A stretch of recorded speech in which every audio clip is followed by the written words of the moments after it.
Hey guys, what's up? If you work for a giant soulless corporation, you'll be told that your managers care about your career. They're there to nurture you and help you grow and move up into whatever position you desire. And of course, maybe they do care, probably not, but even if people at the company are telling you, oh, your manager will help you with this, the incentives are rarely aligned for them to actually do things to help you move forward in your career. And about a decade ago, I went to work at a company and for a particular manager, and he had only been in that level of management for about a year at that time. And he set me down, and of course, I was late 20s or so at that point, and he gave me the talk and he said, Craig, my job is to make you my boss. And it's stupid, yes. And even looking back over a decade removed from that conversation, I think he was honest at that time. He, as a manager, he was still full of piss and vinegar about how, yeah, I can finally have some power to help people, to fix the perverse incentives in the workplace and make everything work better. And so I think he was legitimately excited in the position at that point. And I worked for him for about 7 years. And the problem was that over those 7 years, he got 7 years older. And he got 7 years closer to retirement. And he got some very nice big incentive bonuses for the performance of his group at the company.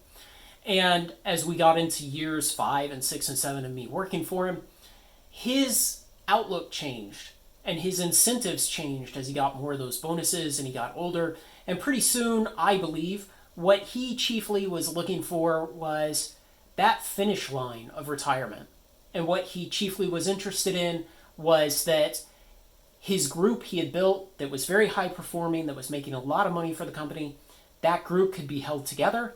He could skate for a couple more years on the success that he had built, and he could get a couple more of those big bonuses, and then he could retire out the door and not have to worry anymore.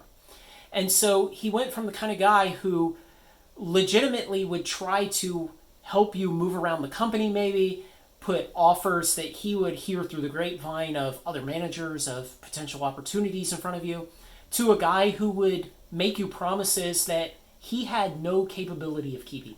He would make you promises that, maybe they'd work out, or maybe events completely outside of his control would circumvent them, and there's no way he could follow through.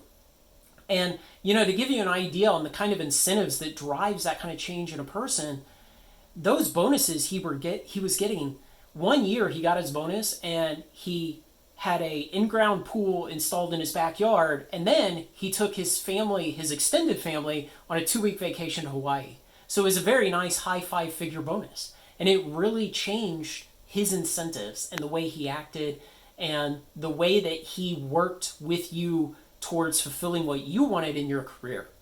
And I can't say that I would do anything differently. If I was in that position and the company says, Craig, you can have this high 5-figure bonus if you just keep delivering what you're delivering, or you can lose out on the bonus and help those people who work for you advance their career, move off to other groups around the company, and do other things that are good for them.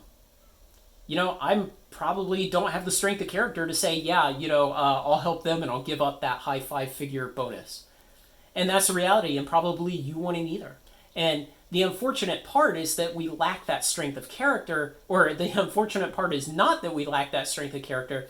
The unfortunate part is that businesses put those kind of terrible incentives in front of us and then don't really understand the kind of destruction they're creating by doing that. So we have this other thing we do in the aerospace industry in the US, and we have basically, let's say you work for Boeing and you have the 737 MAX airplane, and you have the Apache attack helicopter, and you have the F-18 Hornet, okay? Well, all three of those have landing gear, right? There are 3 different aircraft programs, but each of those aircraft have landing gear. So what we'll have is we'll have a separate functional way of management, and it controls all the landing gear engineers across programs, and we call that functional management, and almost all aerospace companies use that kind of structure. So you have programmatic management, and you'll have, say, on the F-18, you have propulsion and structures and fatigue and landing gear and avionics and all these other things.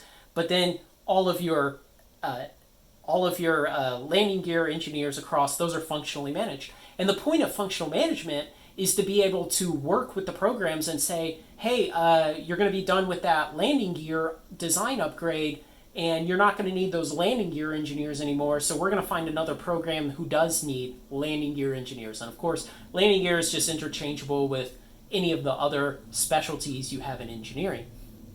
And those functional managers, you will be told that they are there to nurture your career, to help you learn more about whatever your engineering specialty is, help you potentially get onto the higher profile programs that could get you noticed by higher up managers and move your career forward. And that's all nice to say that that's what they can do, but the reality is functional management is chiefly interested in keeping butts in seats.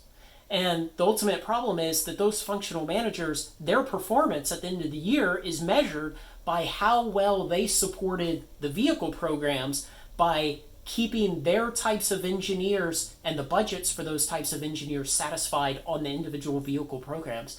There is no metric upon which those managers are measured that says, how many of your engineers got promoted? How many of them are happier with the new role they're in? How many moved up from just being an engineer to being an engineer manager or a chief engineer or a program manager or some other higher responsibility role? And so they're not measured on that. And so to the extent that a company will say your functional management is there to nurture your career, well, there is no measurement of success on that by which they get incentivized to actually do it. And that's the problem. And again, it comes back just like the previous example. If I'm a functional manager and they say, Craig, your performance is dependent on how well you support the programs, how many of those theoretical landing gear engineers you keep in the programs, and how happy the program managers are with your support, well, that's what I'm going to optimize to. I'm certainly not going to try to get myself in a situation where I say, 737 MAX can't have another landing gear engineer because I helped my last one get promoted up to program manager on something else and I lost him and now I can't give you the engineering support you need. I would never do that as a functional manager. And so the last example is a little more informal. You'll have these mentoring relationships in corporate environment, and some of them are very structured, where you will actually get charge codes from the company for having meetings with your mentor, where they will really try hard to match mentors and mentees together in what they think will be productive relationships. And then you'll have the more informal ones where you simply kind of go and talk to someone who's maybe more senior to you, or if you're the more senior person, you try to advise the younger guys on how the world works, how the corporate environment works, how the business environment works, how it works to be an engineer and all those things. And the real problem there is that sometimes the best way to advance your career is to leave the company. And especially friends of mine who work in tech, basically in tech, the only way to get ahead is to leave the company and get promoted up a level at a different company, where in aerospace it's the opposite. The only way to get ahead is to have walked in as a college intern and stayed at the company your entire career is the only way to get promoted into some positions. So it depends on what industry you're in. But sometimes, even if you're in aerospace and you can't really ever get ahead by changing companies, sometimes it's just advantageous to get a giant pay raise by changing companies. But your mentors that the company assigns you or that you informally adopt at the company will never give you that advice. And there's this kind of unwritten fear in the corporate system of even talking about leaving a company or telling someone, maybe it's best if you just left and went to another place. Or even if you try to temper it and you say, hey, why don't you go work for our competitor for 18 months, get a 30% pay raise by doing that, and then come back over and get another 30% pay raise and a promotion to come back here 18 months from now. Even that kind of stuff, there's this giant fear around ever saying it, because HR obviously wants to walk you out the door as soon as you tell anybody, it may be best for your career if you go to a different company, even if it's just to go for a little while and come back with a couple of big pay raises and maybe a promotion in between. And that kind of tells you, that's kind of the admission that mentor relationship is not actually there to nurture your career. It's there to share some information, to share some experiences, maybe prepare people a little better, maybe deal with some of the kind of soft personal issues that people have in their careers, anxieties, and just other general problems. But it's certainly not there to nurture and advance your career, because you are essentially prohibited from even talking about leaving the company as a way to advance your career. And in my career, that's been when my career has moved the most, is when I've changed companies. So, we have we have a lot of sicknesses in corporate America, and there's no end to the terrible kind of stories that fall out from misaligned incentives. But the idea that anyone is there to manage your career beyond yourself, or beyond, say, a headhunter you hire to find you a new job, well, in that case, the incentives are aligned because you are paying them to do the thing you want them to do. But outside of those kind of relationships and outside of you yourself, no one is looking after your career in the corporate environment.